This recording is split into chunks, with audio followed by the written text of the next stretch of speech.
Welcome, everybody. This is our first Northampton Neighbors Speakers Talk this season. I'm Sarah Backrack. I'm part of the Speakers Committee.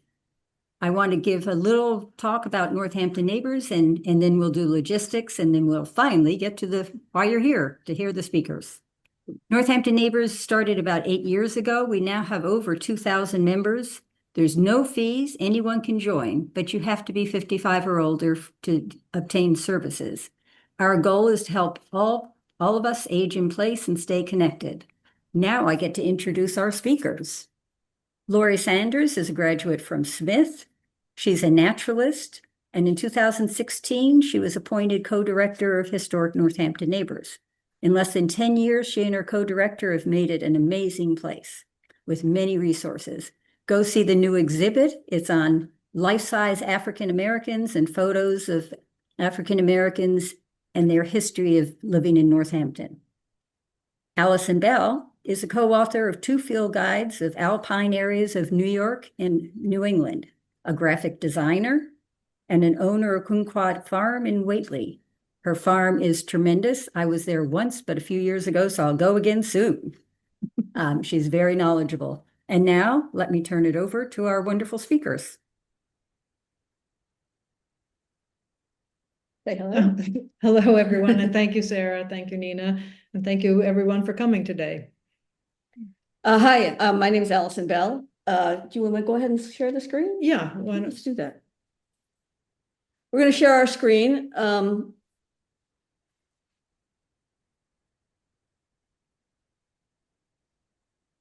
that good, Sarah? Looks good. Okay, excellent. Thank you.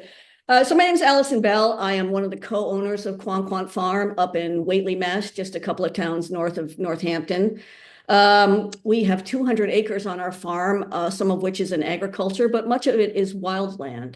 And we were very fortunate 12, 13 years ago to have a beaver colony move back into our farm up the small streams that we have.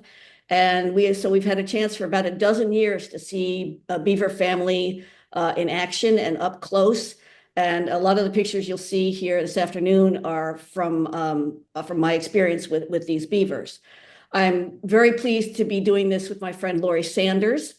She is from she's from West Hampton, Massachusetts, and that's the epicenter of her trail cam activity. She and I are quite avid trail cam people.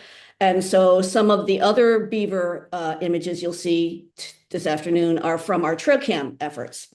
So I think Laurie and I would agree that if we were going to pick one animal whose story is most entwined with this valley's human history, it would be the beaver. They are fundamental to the story of the indigenous people in the valley, as well as the first English settlers. And after being extirpated from much of New England, they have made a robust return to our area. And today they are celebrated as natural resource engineers and environmental heroes. And then just to give you a sense, the arc of our talk is Allison will describe some of the natural history. I'll talk about kind of the human history piece, and then Allison will wrap up with some of the other ways that the important contributions that beavers make to the natural world, the roles they play. So let's take a look at a beaver. Often when we see one, they're in the water and it's hard to see all of their parts, but this is a quite hefty beaver at our farm. You notice its flat tail and its posture that reminds me of squirrels and chipmunks, and that's because this is the largest member of the rodent family, along with its squirrel and chipmunk relatives. This individual weighs 40, 45 pounds. They're quite hefty when they're and you can see it when they're out of the water. They are not small animals. This is the view that we often see when we're visiting a pond in the evening or a river. We can see the beavers swimming by. They are they spend most of their time in the water, and they're very well adapted to that. This is a beaver in the water. Some of the other mammals that you might see. I'm trying to think, here we are. In wetlands this is a muskrat. This is a smaller animal, and you'll notice its flanged tail.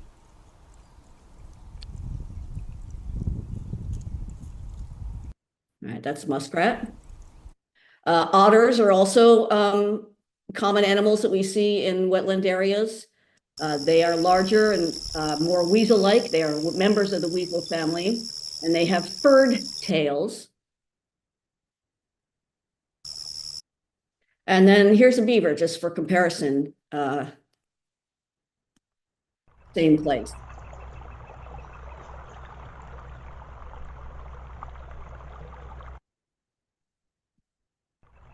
All right. So let's up close and personal with the beaver.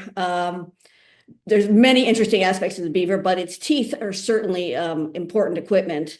It has two sets of front gnawing teeth. They are orange like this on the outside from iron oxide, which makes the exterior part of the tooth hard, and the inner part of the tooth is softer, which gives it a chisel-like sharpness.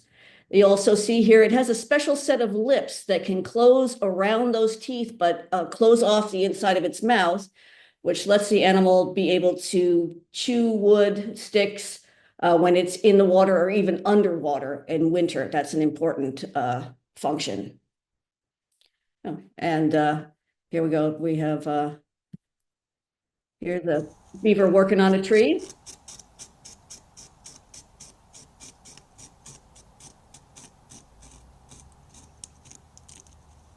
This is the time of year when beavers start to work on trees. They leave that off usually until later in the year when the leaves are down and they're trying to gather the wood to store for the winter. They're very fond, well, there's a lot of trees that they will take, but they're fond of softwoods, which are easy cutting and tend to be species that stump sprout like birch. They are also fond of willow, which at our farm, they actively manage willow clusters and they coppice them essentially by cutting them down in, let's say, year one, and then allowing them to re-sprout, as willows are very good at doing, letting them sit for a year, and then coming back in year three and cutting them again. So they have a renewable resource of willow. And this is a beaver taking willow branches back to the lodge to share with its family.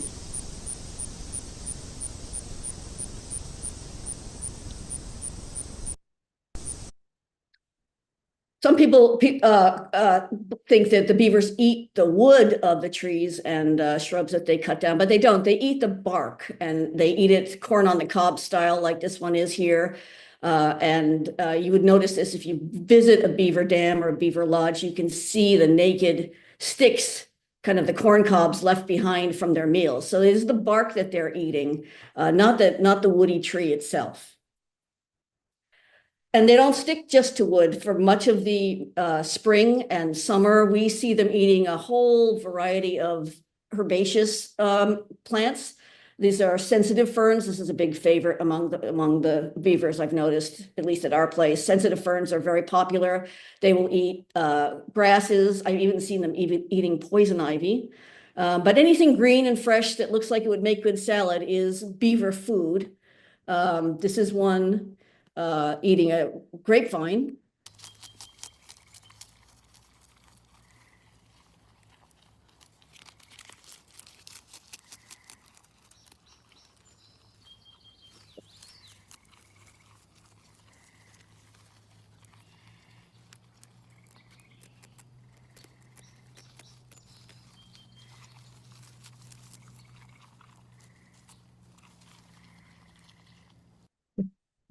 Look good to me.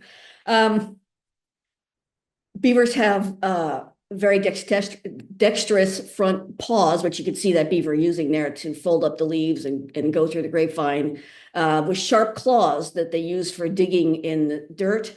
Dirt digging is important because they make burrows and they gather mud for building lodges and dams. And they also use these paws for grooming. There's the beaver's back foot, which is a completely different deal. Obviously, super webbed foot here, and that's a very large foot. And complete with just on the left-hand side, you can see the one clear toenail. It's a little different from the other toenails. That's a specially designed toenail that the beaver uses for grooming its fur. And there's a beaver print in the snow with my hand, just to give you a sense of the size of these back feet. They are impressive. They are impressive flippers that they have, and it's a wonder sometimes that they can walk very well on the ground. And then there's the beaver's tail, very important part of the beaver. It is used for as a rudder when they're swimming to navigate. It is used to thermoregulate heat. A lot of blood vessels go through there, and it can help cool its body by opening up and shutting down the tail. And then it's also used, like in this case, as sort of a kickstand for balance and stability, especially when they're working on trees. There's a close-up of a beaver tail. It's leathery and dry, when it's not just out of the water, and scaly, much like a rat tail might be, or a mouse tail if you've seen that kind of thing, but larger. And then the tail is good for its great defense maneuver, which is the tail slap it does to dissuade visitors and predators and warn its family about danger. That's a sound you might hear when you're visiting a wetland at night without seeing the beaver. You'll know it's there. You can watch the tail. That's a good beaver. That's a good beaver slap. Much of what we see of the beaver is the part that's extending up above the water. It has a super low profile, and if you look at this picture, you can see how its nostrils and its eyes and its ears are kind of all on the same flat plane. So with that beaver's in the water, it can be well hidden with its important parts just above the water surface. This is a video of it actually of looking at it while it's underwater, while it's swimming, and you can watch how its webbed feet propel it forward.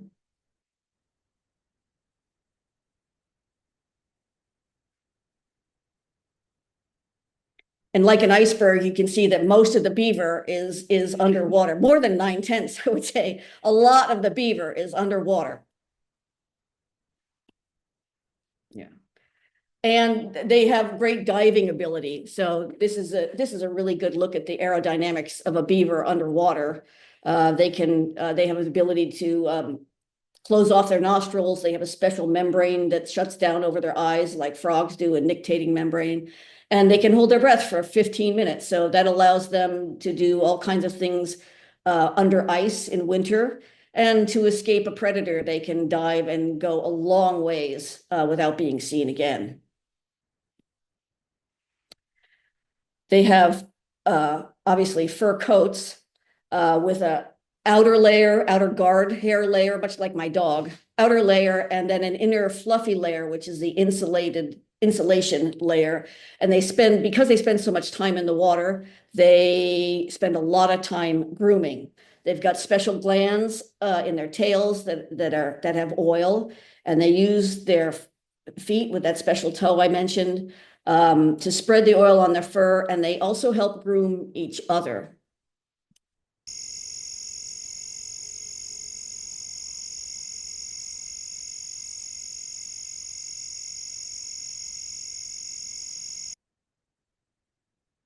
We've seen them spend hours on the shoreline at night, just grooming and hanging out together, doing this important activity. So here's the part, we looked at the other parts of the beaver, and this is the part where we start to talk about the beaver's brain. They have an extraordinary ability to manipulate the landscape by building dams and other structures that alter water flow. And they build these dams to raise the water level in order to give them access to food resources, because they're safer in the water than they are on the land. So it gives them access to food resources. It gives them safety while they're traveling around their territory. It links them to sections of rivers and streams which otherwise would not be accessible to them. This is a shot of beaver building that dam we just looked at, actually.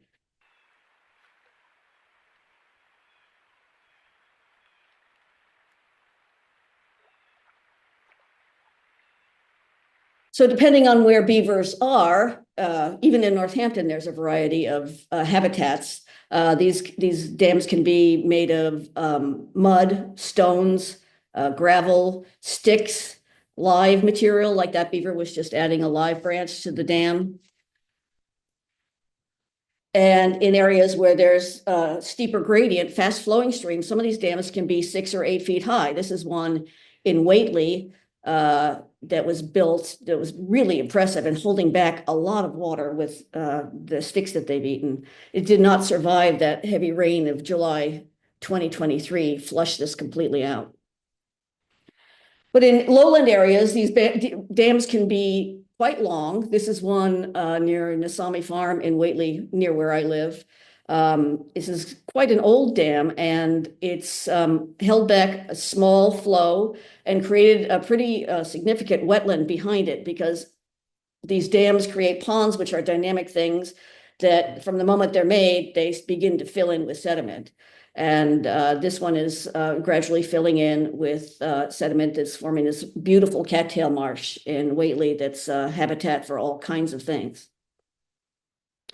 But the most important part of building a dam is to create a pond that is deep enough to safely build a lodge in. This is in Conway. This is a series of beaver dams in Conway. There's a couple of lodges here, one right in the center. And there it is. Lodges need to have deep water around them because the entrance to these lodges is underwater, which makes them safe from most predators. Will not go under the water to go into these houses. So they need a good 4, 5, 6 feet of water to get in and out of the house. And they also need it to be deep enough that it will not freeze solid in the winter. So the further north you go and the colder the winters are, the deeper the water you need for beavers to safely be able to use these in the wintertime and come and go to their food supplies outside. So this is one that's essentially an island in the middle of this wetland. But you've probably also seen where they build into riverbanks or pond banks like this one, where they're using a combination of tunneling into the bank and then also placing the sticks and mud over it to create that protective and insulating wall. I have a friend, Sally Nazer, who has a wildlife camera page, and she and I managed to get a camera inside the beaver lodge at Quanquan Farm 3 years ago, and got some views that we had never seen before of actually what goes on inside a beaver lodge. So the entrance to the lodge goes underwater and it comes up next to a platform, which is right in front of us here, and you'll get to see beavers actively collect sedges and grasses and cattails to make mats to lie on. And that's what this beaver is doing right here.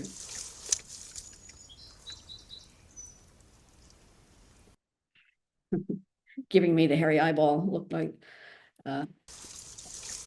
And inside, here's another shot inside the lodge. So beavers are mainly nocturnal. They're most active in the evening and night and early morning. And the bulk of the day, especially in the hot summer days, they spend hanging out, the whole family, which could be 5, 6 or more individuals, hanging out together inside the lodge where the fur gets a chance to dry off. And it's a very cozy, communal kind of situation.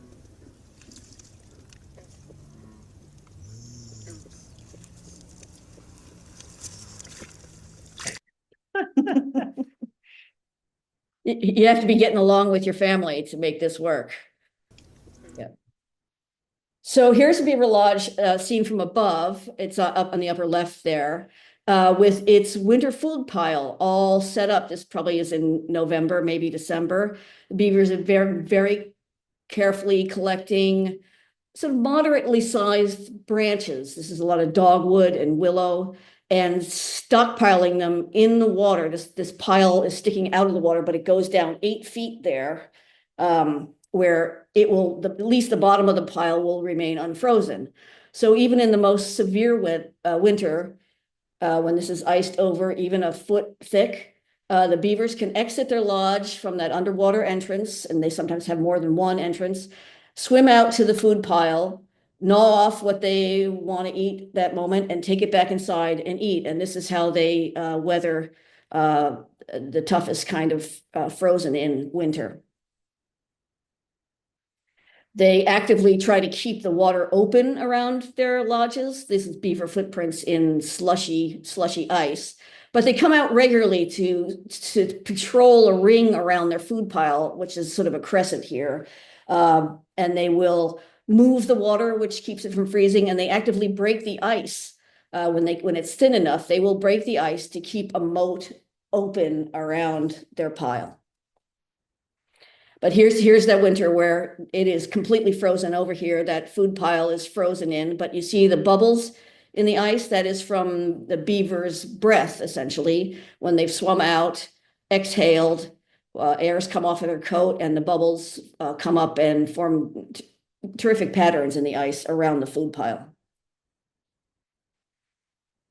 And then spring eventually comes. This is the same food pile, and you can see they've done a bunch of munching. Because there are the leftovers, all those sticks floating around from the stuff that they've eaten.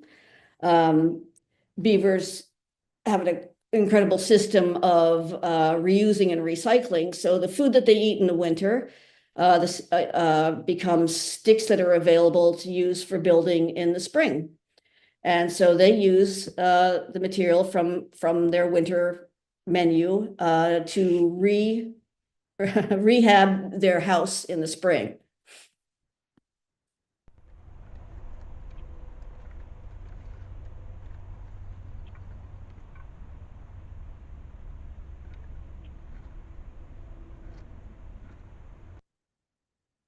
So eventually all those sticks will be collected and put to use in a building project. And then a layer of mud is added. Some people have asked me if beavers carry mud on their tails, and I think that's a leftover impression from even 17th century drawings that showed beavers using their tails like masonry platforms. That's not how they do it. This is how they do it. And it's amazing how much they get done. Those little short arms, they carry armloads of mud, and they walk on their hind feet and place them on the lodge.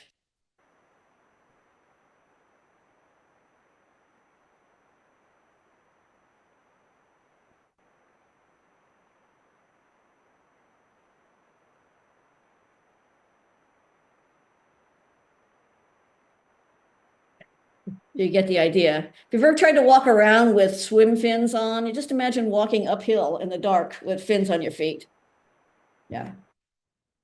So the lodge serves as a winter home, keeps the family safe through the winter, but it is also the nursery. And it is a fortress nursery in which the female has the babies in Northampton and area. This would be in May. And so our cameras inside the lodge caught that one newborn baby this family had in May of 2022, nursing during the day.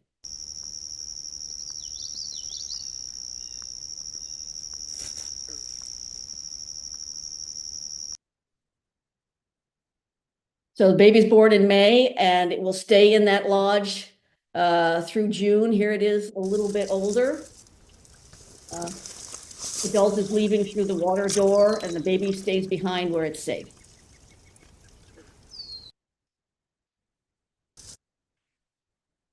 Let's see. This is July. Now the baby's a little bit older. And it's now able to swim out and join its family outside. And the adults keep a very strict eye on these babies because they are easy prey for predators like bobcats. So here's a family with mom in the foreground and grandma in the background there, keeping an eye on the baby that's out for a swim in August. So family groups stay together. They are organized by the adult females in the group. Babies that are born stay with their family for at least 2 years, it may be possibly forever if the habitat can support a growing family like that. But it's organized around the females. And so when you see beaver families, you're seeing sometimes 3-4 generations of beavers together, and they're all related.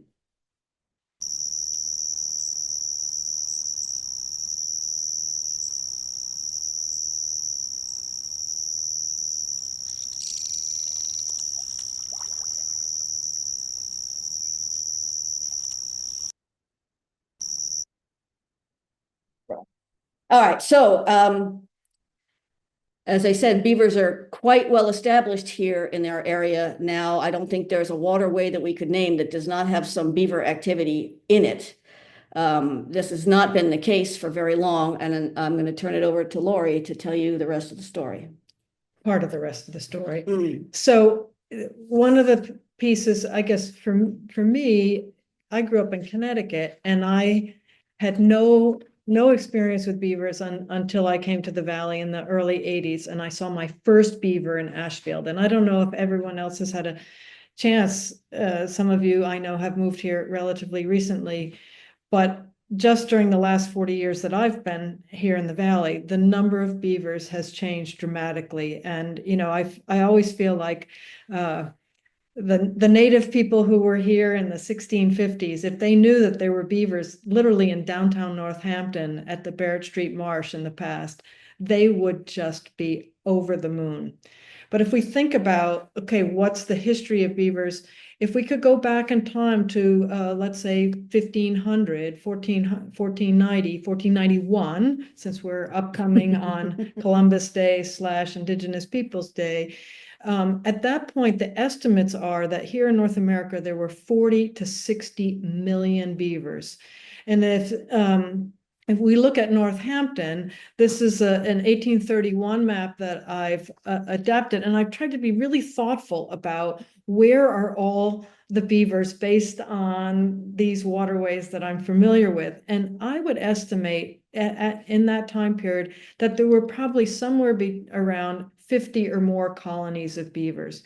So if we're just looking at sort of modern day, the boundaries of Northampton, that's, I don't know, conservatively 250 beavers at any one moment, maybe upwards of 500. But like, when you think about the scale of Northampton, 23,000 acres, about, let's say, 500 beavers, 300, 500, somewhere in that. And then you scale up to think, okay, 40 to 60 million. Just kind of imagine the number of beavers. Their range is pretty wide, but a lot of it is in the northern part of North America, extending into Canada. So for when we think about Native people and their relationship with beavers, I think one of the important things always to remember is that we're looking at probably at least 300 generations. You know, the first evidence that we have of people in our area extends back 400 generations. But let's say through climate adaptation, which is about 8,000 years ago, let's say there's 300 generations of Native people all across the range of beavers. And so beavers played such an important role in the lives of so many tribal communities. They were functioned as food, as medicine, important for clothing, very important for storytelling, integrated into religion. And in some indigenous tribes, their teeth were used as part of games. Things really change in the late 15th century. So we think of 1492, but there was a series of explorations coming from Europe where they, quote unquote, discovered America.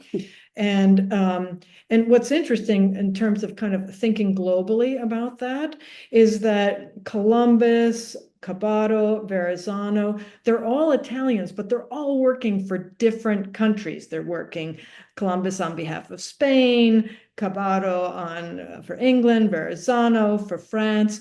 And what are they doing? In most cases, they're searching for spices, a route to the east.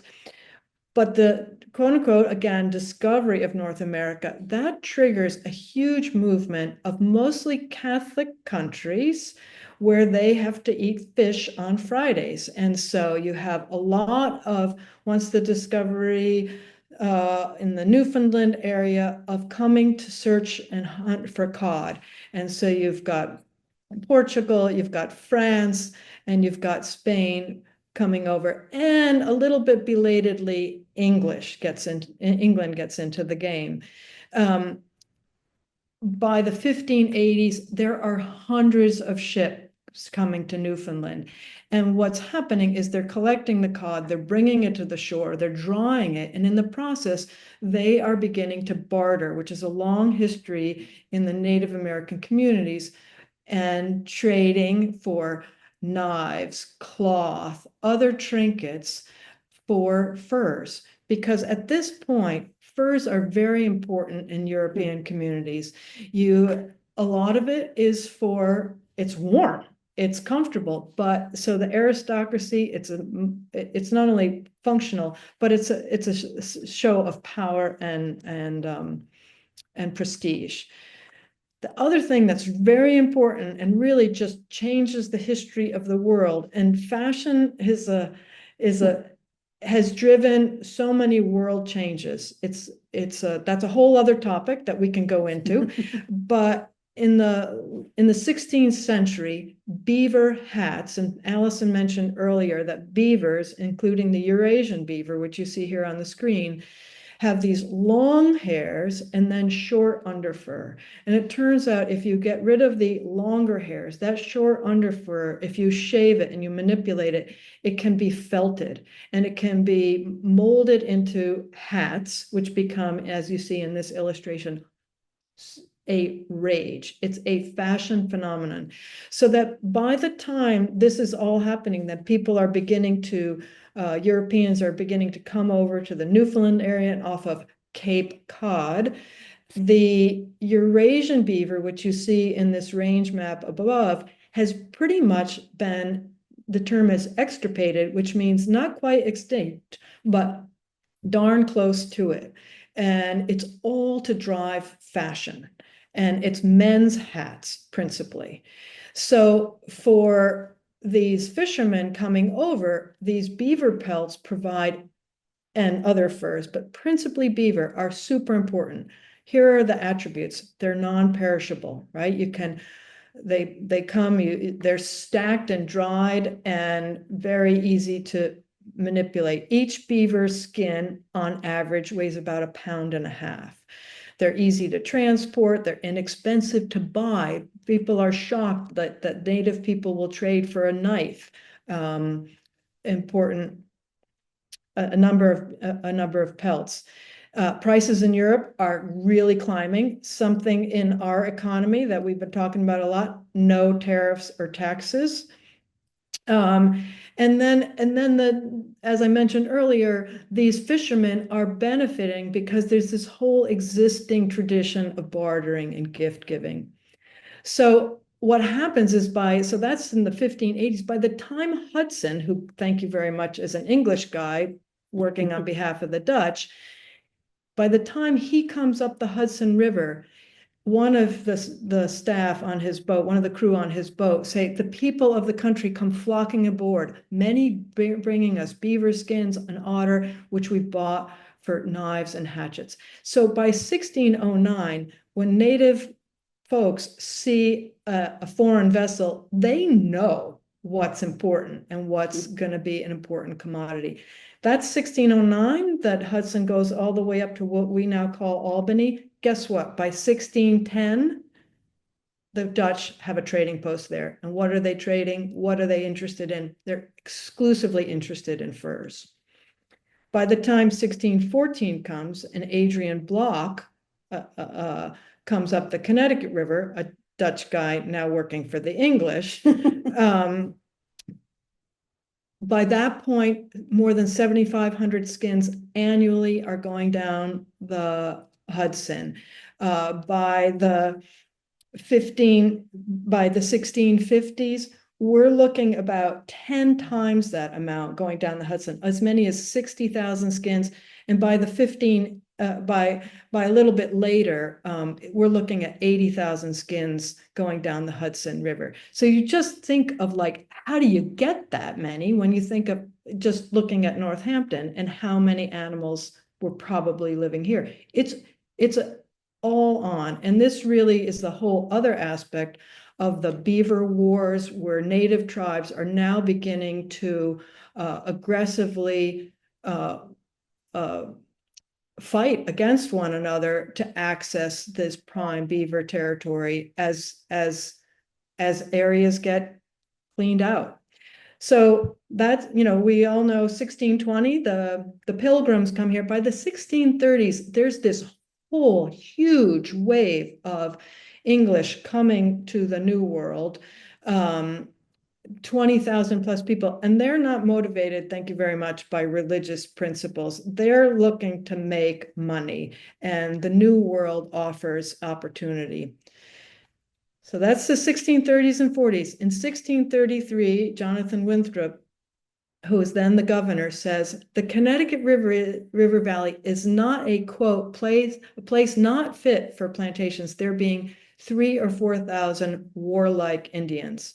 Well, to the English, providentially, disaster strikes the native communities. And in 1634, William Bradford of the Plymouth Plantation writes that this spring, those Indians that lived in the area near Windsor fell sick of smallpox and died most miserably.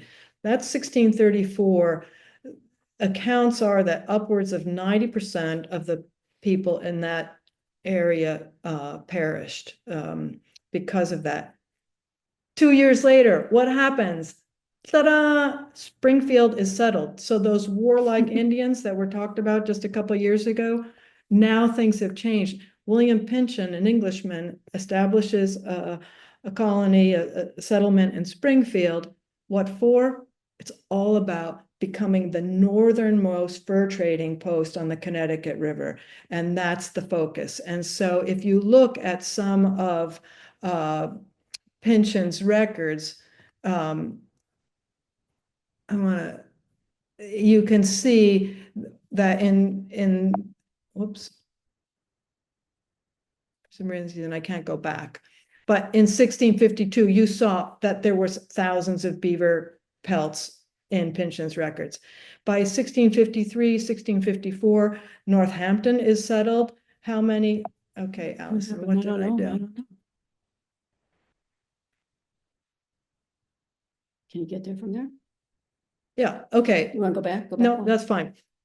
By then, okay, 2,500 beaver pelts. Now watch the numbers. So these numbers, I really think that if you look at what's happening here in Northampton, it's by the time Northampton is settled, thank you very much, I think there's almost no beavers left. I think almost all of that harvesting of beaver is all coming down from Vermont, Maine, points north, other parts of New York, to this fur trading post in Northampton. I'm holding out one beaver up there in the corner because there may have been some persisting beavers and why am I saying that? Because in 1658, Hadley is settled, and in the deed, the native people write that they reserve the liberty to hunt deer or fowl or to take fish, beaver, and otter. Now, without that deed, I would have told you, okay, there's no chance that there's any beavers left in our area, but perhaps there were. So this is very quick, and then we're going to shift back to Allison. If you just watch these numbers, 1655 to 1657, a couple thousand, about 700 average a year. 1658 to 1674, much longer chunk of time, but less, about 400. By 1675, only about 200. So you see within this region, with Pynchon's accounts and other accounts here in Northampton, the numbers are just declining. So this pushes the fur trading to the west. And what are we talking about for the value of a single beaver pelt? This is an either or kind of thing. In 1703, you can get a couple yards of cloth or 6 knives or Indian corn or, right? So you can go down through this list, but you see that a single pelt has tremendous value. By 1700, by around that time, as I mentioned, really things go to the north, to Canada, and to the west. And a guy who you see this funny little illustration, that's John Jacob Astor, who we know of Astoria in New York, and many of you are very familiar with him, but he comes over right after the American Revolution and as a German, and he early on has a different career, but then he becomes very involved in the fur trade, and he shapes the nation. But by the 1830s, even out in the western part of the United States, the beaver populations are crashing. And what really saves the beaver is the invention by the French of a machine that can create something called silk plush. And these are two hats in our collection, and they resemble, they're not as adaptable in rainy conditions, but they are less expensive. They have the beautiful sheen, and you can, again, this is a style that every man wears. So the French are creating this fabric, and it's being shipped to England, the US, and other countries where hatters then prepare this. And basically, the height of the hat distinguishes the prestige and power of the individual. By that time, beavers have been away from this area for so long. Like, look at this terrible illustration from the 1800s. Does that really look like a beaver? People have no idea. They haven't seen a beaver now in real life for probably a century. And we could go on and on about the role of beavers in shaping European history, American history, but as Ben Goldfarb wrote in his book, Beavers explain about just every significant American geopolitical event between European arrival and the Civil War. And that is 110% true. So now Allison will talk about the return of the beaver. Thank you. And just to let you know, we're 10 minutes before 4. All right, we're getting there. Okay. This is the abridged version. Yeah. So field guides came into their own at the end of the 19th century. A combination of a restored interest in the natural world and publishing abilities. And in the 1890s, 1900 field guides to this region, beavers are definitely referred to as a thing of the past. But right around the turn of the century, and with after the establishment of the Adirondack Park in New York, bunch of wealthy men, including William Whitney, who's listed here, that name may ring a bell with you guys, decided they wanted to sort of restock their Adirondack Park with the animals that they used to be enjoyed for hunting, among other things. They were going to restock them. They were going to get these animals from somewhere else and bring them into the Adirondacks. William Whitney had a modest parcel of 80,000 acres that he owned in the Adirondack Park. So he had the money to pay to import some beavers, some caribou. They were a bunch of animals they wanted to bring back. But he did bring back some beavers, 5 or 6 beavers from out west someplace, and let them loose in his 80,000 acres. And these are articles from that time about that restocking. He let them go, and he convinced the New York legislature that they should prohibit hunting and pass laws to protect these returning beavers, and it was successful. There may have been some vestigial beavers still left in the Adirondacks in the darkest, furthest back corners, but these new beavers started a resurgence. This is an article from the Springfield Republican celebrating the fact that beavers might return sometime to Massachusetts.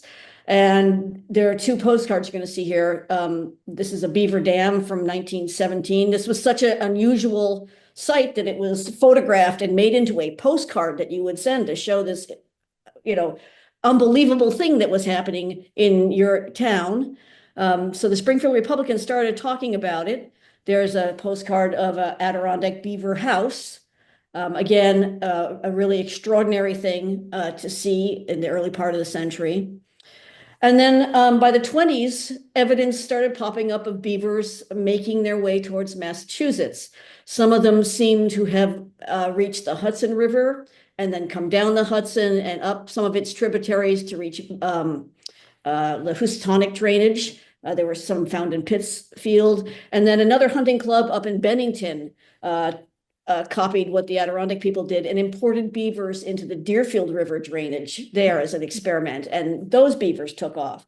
So one way or the other, from the Hudson on the west or the Deerfield River to the north, these animals quickly made their way back into Western Massachusetts. And this is a Sunday Republican article from 1938, where Uncle Sam is taking his hats off to the beavers. And of course, this is a time, Dust Bowl era erosion, very erosion aware time. And this article celebrates beavers as environmental engineers and a benefit to the ecology of an area. It's interesting to me that the picture that they chose is clearly a diorama. They did not have a picture of a real beaver dam. Those are stuffed mounted beavers on a Faco lodge with a painted background, I think. But it was the beginning of welcoming these beavers back. And even Thornton Burgess, who we know from here in Western Massachusetts, worked Patty the Beaver into his books. Patty was a character, and readers now had a new appreciation for the beaver because it was not an extinct or extirpated animal. It was an animal that now had a presence in their community. That's the map, but it's not. All right. Oh, yes, Laurie's made this map to show the beavers returning to Northampton.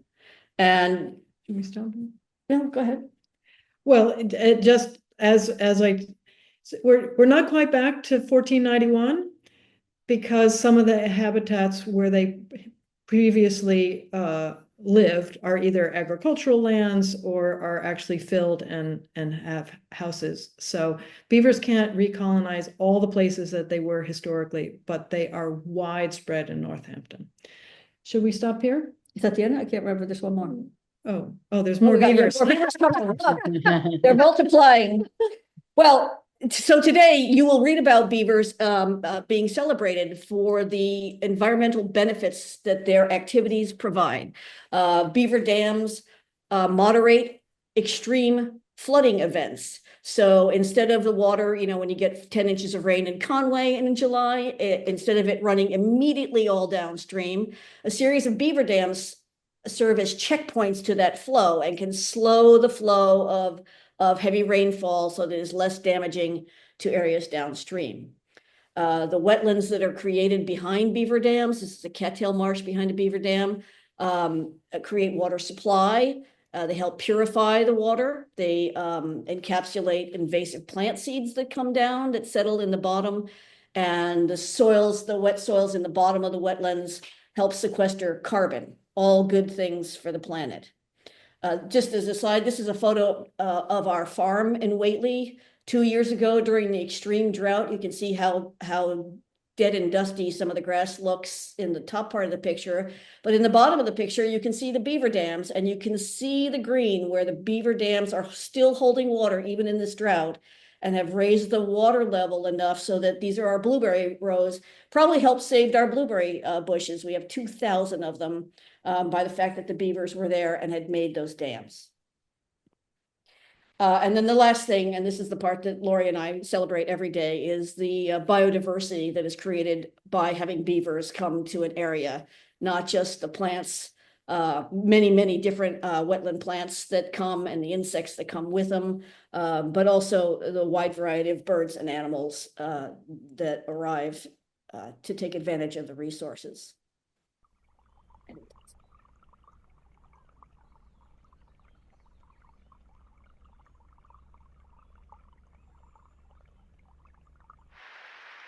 I didn't know that one was there. All right. I think that's the end for us now. We hit 4 o'clock. We did. Just All right. It's close to a little bit like 25 minutes plus 25 minutes. Yep. Anyway, we're happy to answer any questions. I think for those of you who know us, we have a real passion and love for the natural world. And this is one component that we both really value. And and the relationship to natural and human history is, there's no other animal that has shaped American history more pronounced than the beaver. So anyway, we're welcome any questions for those of you who can stick around, and It's wonderful. If you can stop sharing, then we can get to the questions. Is that right? Where's this thing? I think maybe Nina did it for us. Are we done? Yes, we've stopped the screen share. Okay, thanks, thank Nina. you. Okay, the first thing that's in the chat is everyone can go look at it because it's where you can find the Historic Northampton website and see the new exhibit. The first question, I think you answered, how many generations can live in a lodge? Do the young leave the lodge and set up their own lodges? I think you sort of answered. Well, it depends where you are. In super prime beaver habitat, I'd say I'd point to the Adirondacks, for example, where you have vast wetlands with vast resources for them. I have seen beaver lodges that are 5 or 6 lodges together, and so it can be quite a large family grouping together. But in a single lodge like we just looked at, I would say 5 or 6 animals is sort of normal. Okay, I just lost my chat, so I've got to go back there again. Okay, who are the beaver predators besides bobcats? Well, I think there's probably a wide variety of animals that would take them. Bobcat, maybe a coyote if it catches them up there. A small beaver, I think I can imagine a great blue heron poking at it and damaging it. Also an otter. Otters are, really great predators. They're also subject to diseases and pests, just like any other animal. They have their own tick species that bothers them that we have seen in various lodges. Allison has seen them.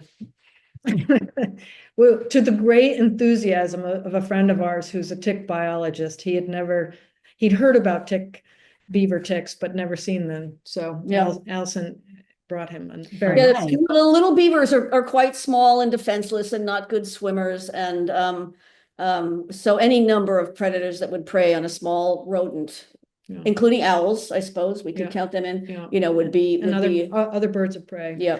But a lot of this activity, like Allison, we were very careful in showing these daytime pictures, but so much beaver activity happens at twilight and at night. So those are really the sweet times to go out. And so much of our wildlife camera work, it's almost so often beavers are moving at night.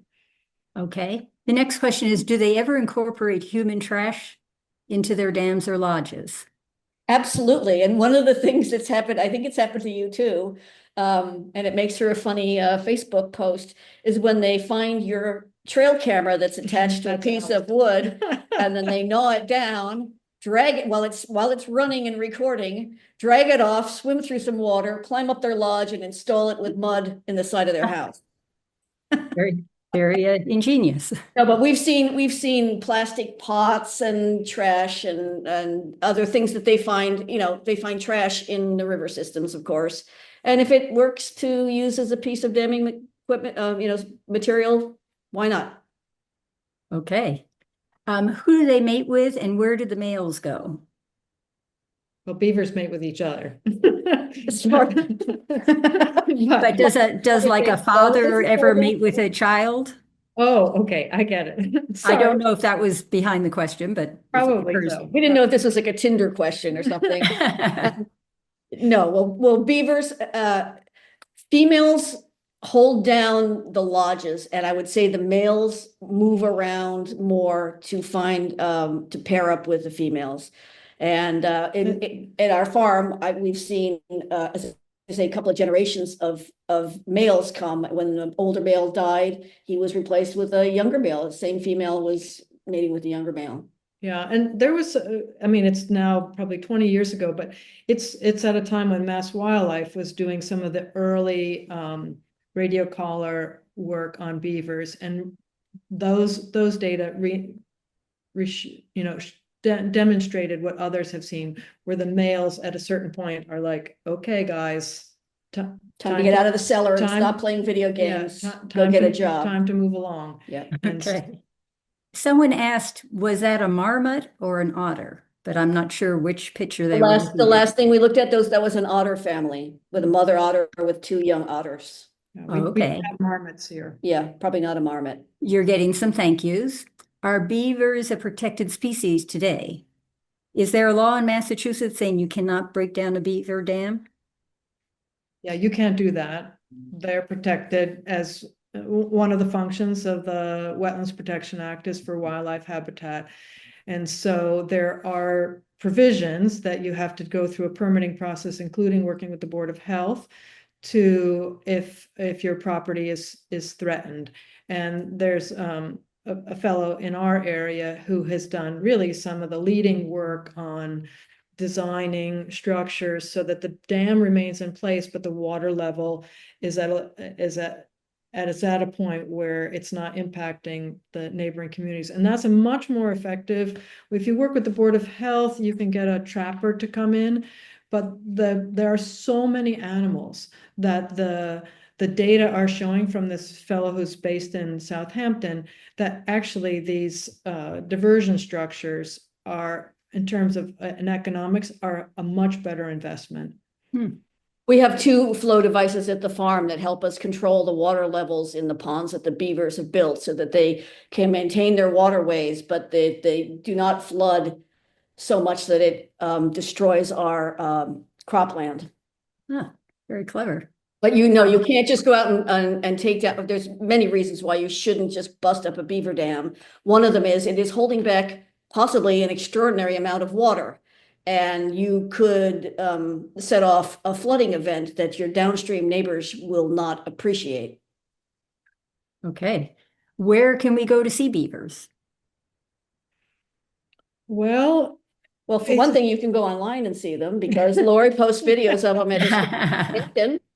And we also are part of a Facebook page called Valley Wild, which does wildlife videos. Our farm has a Facebook page and my wildlife videos are on that page.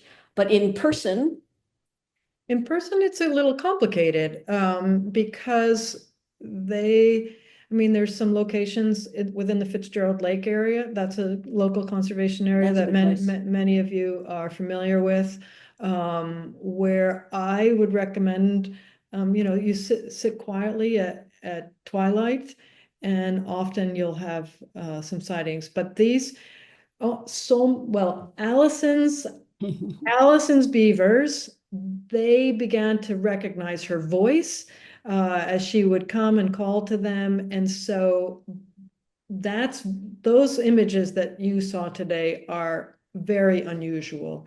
But mostly, it's when you really have to sit quietly. And I've often seen them along the Connecticut River at twilight. They will patrol the banks of the Connecticut River and also in the reservoirs too. But there's several conservation areas. There's another one off of the Sawmill Hills, off of Burt's Pit Road at the end, the intersection with Sylvester. That conservation area has a beaver population. That's a nice place to sit in the evening and watch.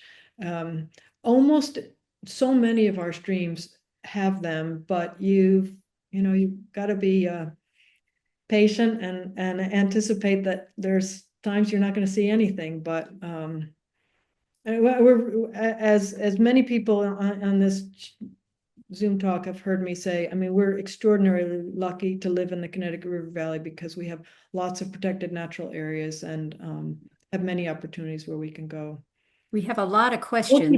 Two people have said you can find them in the Pine Grove Golf Course area. Another person who lives in Amherst has beaver activity near her.